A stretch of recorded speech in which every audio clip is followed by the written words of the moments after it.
Je viens de décrocher un petit poisson à une dizaine de mètres, 10-15 mètres de la bordure. Ici d'en toucher un deuxième. Là, la zone elle est vraiment intéressante, hein. On a vraiment là on a de la profondeur assez rapidement, on a des structures. On a vraiment une bordure avec de la roche, des pointes rocheuses. L'idée c'est de parcourir, pêcher un maximum de surface assez rapidement et d'essayer de trouver des poissons en activité.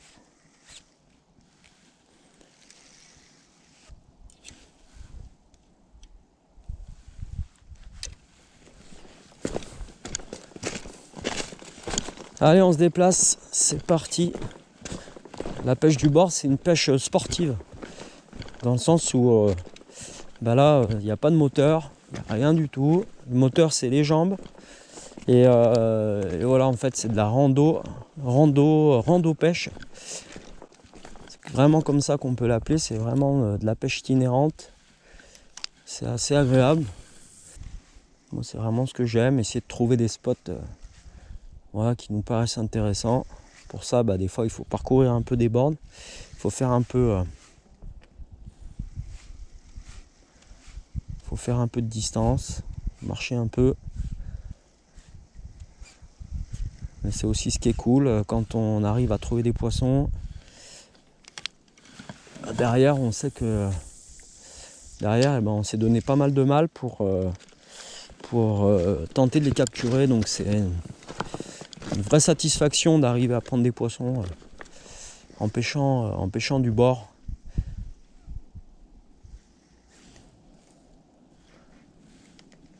C'est vraiment de la pêche instinctive, on va dire, d'observation.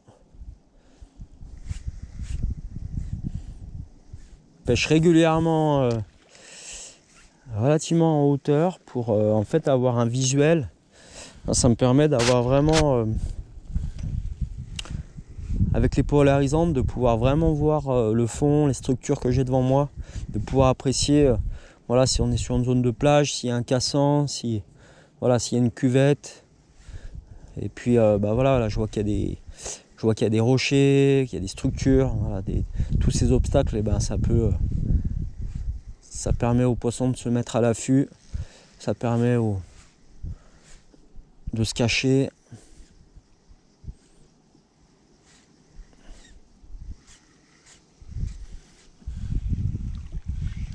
Et donc c'est quand même assez intéressant de pêcher ces zones et de coup de pêcher en hauteur. Alors après, il ne faut pas être trop haut non plus parce que sinon on a tendance à avoir une canne une bannière qui est très très haute et qui va, le fait qu'on soit en hauteur, on va faire remonter, en fait on va avoir tendance à faire remonter le leurre un petit peu vite. Donc il va falloir après adapter la vitesse de récupération. Il faut pas être trop haut. Mais généralement c'est quand même intéressant d'être un petit peu en hauteur, un petit peu en retrait de la berge déjà, parce que ça apporte aussi de la discrétion. Parce que quand les poissons ils sont suiveurs, hein, ça arrive. Hein. Là moi j'ai eu pas mal de suivi hein, ces derniers temps. Et c'est vrai que quand les poissons sont suiveurs, le fait d'être un petit peu en retrait, ça permet de pas les apeurer et de pas révéler notre présence. C'est vraiment une cuvette là ici. Ça fait une grosse fosse. Donc là je vais ralentir un petit peu la pêche. Je vais laisser un petit peu plus descendre. Là, si les poissons ils sont un petit peu plus en profondeur, il faut quand même faire descendre un petit peu plus le leurre.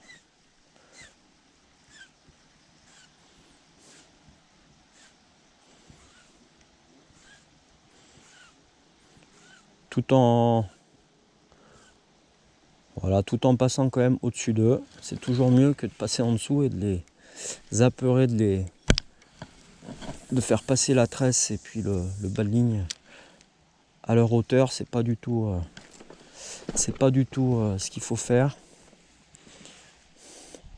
De toute façon, s'ils sont motivés, ils montent, il n'y a pas de souci. Hein. J'ai vraiment vu Là, j'ai eu des actions à vue là, ces derniers temps. Des poissons qui montent vraiment, qui sont cachés derrière les blocs, et ils montent sans problème. Prendre le leur, s'ils sont motivés, il n'y a aucun souci. Peut-être un petit peu plus des pauses. Pour garder, pour garder une certaine profondeur. Et puis pour varier un petit peu l'animation de temps en temps, voilà. Ça va être une récupération linéaire, classique, en variant un petit peu la vitesse, en marquant des pauses, plus ou moins longues. Tout dépend voilà, de la profondeur. Et puis du comportement des poissons, on va dire. Mais...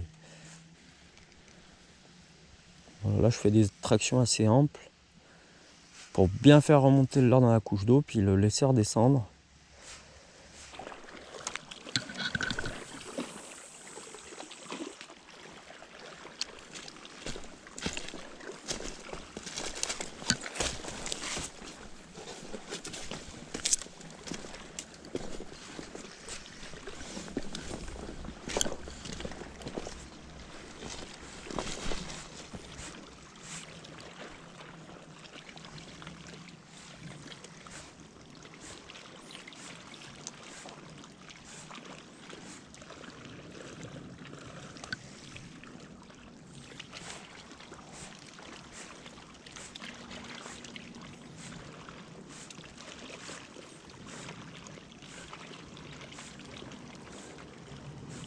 Oh putain, il est revenu, putain.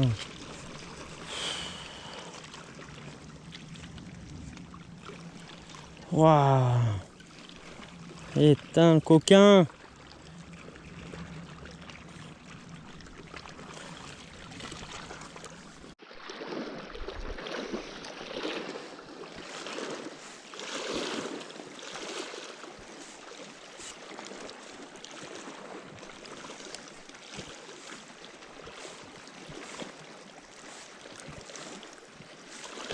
Oh. Oh.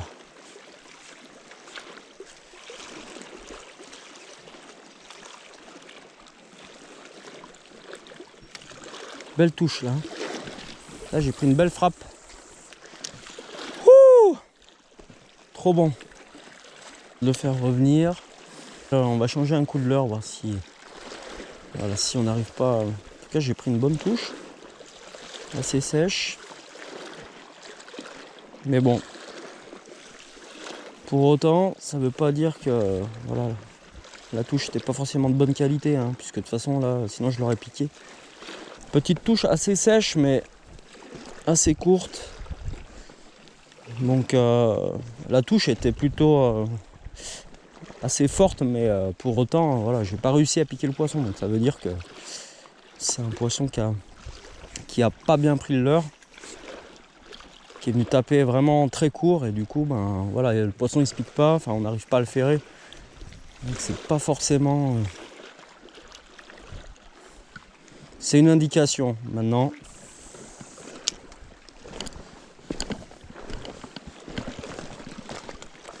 Puis après ben, on va changer un peu le coloris.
Allez, là je suis sur je suis revenu à l'endroit où j'ai pris la touche tout à l'heure là.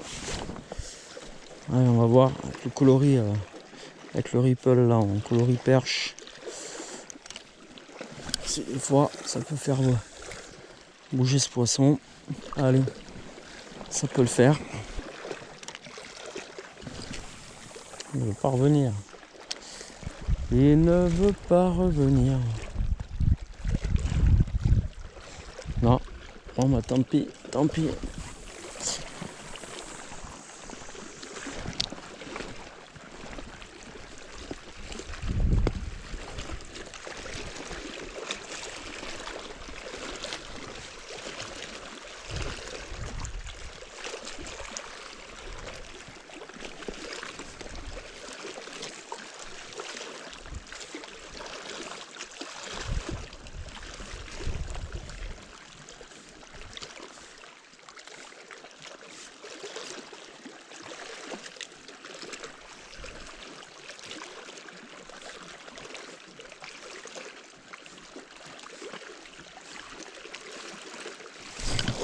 Et voilà. Et en voilà un coco. C'est pas gros. C'est pas un gros poisson, mais c'est joli. Là, il l'a bien pris. Regardez un peu là. Regardez un peu là.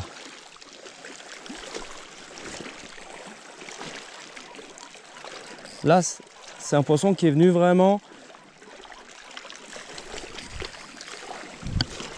Alors, on va essayer de la mettre dans les prisettes.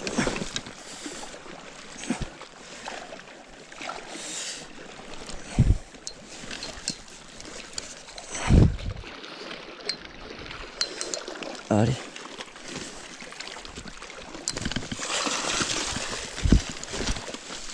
Allez. Hop, là il va. Hop là.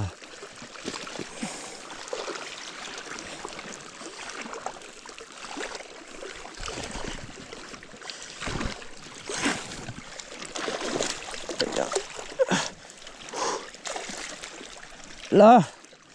Ben voilà. Voilà. Regardez le ripple un peu là. Le ripple il est ce qu'on appelle pas complètement rangé, mais là voilà, on a une touche de qualité là. Là on a une touche de qualité là.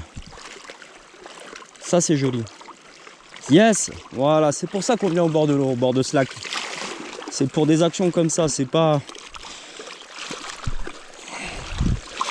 on est loin du géant du lac de Serponçon, hein, ça c'est clair, mais voilà, c'est des poissons, voilà, c'est des belles actions, ça fait vraiment plaisir.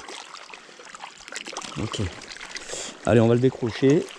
Voilà, on va le décrocher puis on va le laisser repartir. Trop cool.